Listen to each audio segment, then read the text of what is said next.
అంటున్నాం. తప్ప అని చెప్పి అడుగుతున్నాం. మేము ఆలోచన చేయండి విజ్ఞులుగా. ప్రభుత్వంలో ఉన్న వాళ్ళు మీరు కదా, చేసే స్థాయిలో ఉన్న వాళ్ళు మీరు కదా, ఆలోచించాల్సింది మీరు కదా. అవసరమైతే రిటర్నింగ్ ఇంజన్తో మీటింగ్ పెట్టు కదా, నీ డిపార్ట్మెంట్తో మీటింగ్ పెట్టు కదా. నీకు అఖిలపక్షం పెట్టే సంస్కారం లేకపోవచ్చు, ఇతర పార్టీల కంటే కూడా నీకు ఎక్కువ అనుభవం ఉండొచ్చు, నాలెడ్జ్ ఉండొచ్చు. మేము కాదంటలేం, నువ్వు మేధా సంపత్తి ఉండొచ్చు.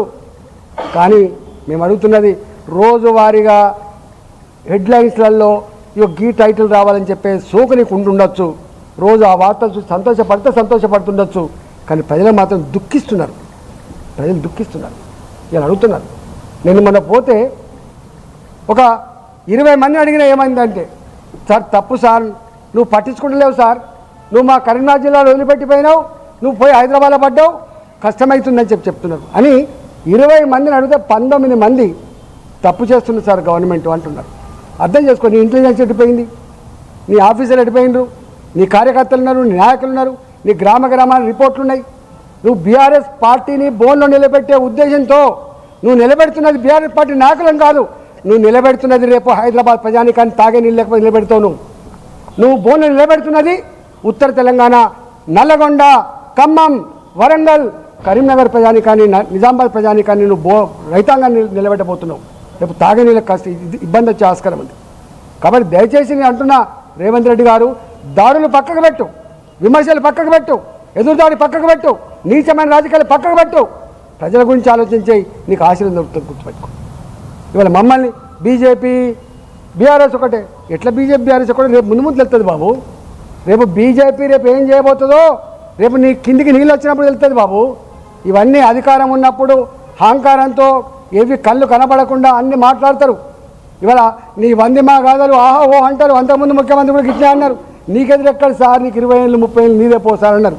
కథం పట్టించిండు, నీకు డోకా లేదు పోసారని చెప్పిండు.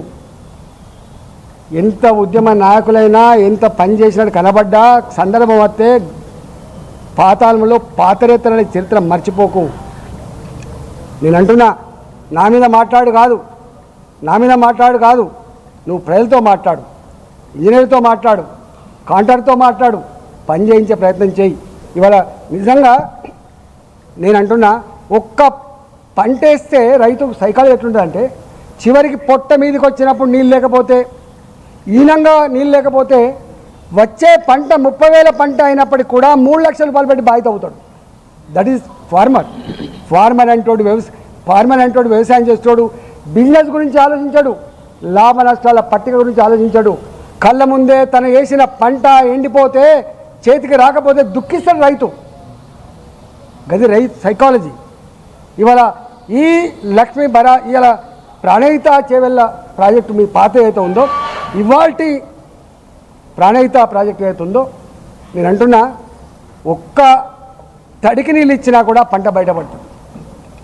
ఇవాళ వర్షాలతో, బావిల నీళ్ళతో, బోర్ల నీళ్ళతో, చెర్ల నీళ్ళతో పంటలు నోటికాడికి వచ్చి ఒక తడి లేకపోతే ఎండిపోతాయి, 2 తళ్ళు లేకపోతే ఎండిపోతాయి. అలాంటి పంటలకు శ్రీరామ రక్ష ఈ ప్రాజెక్టు. మేము అంటున్నాం, మొత్తమే ఇక ఈ వర్షాలు పడే ఈ చెర్లద్దు, ఈ కుంటలద్దు, ఈ సహజంగా వచ్చే నీళ్ళొద్దు, ఎత్తిపోద్దామని ఎవడ అంటాడా మూర్ఖుడు?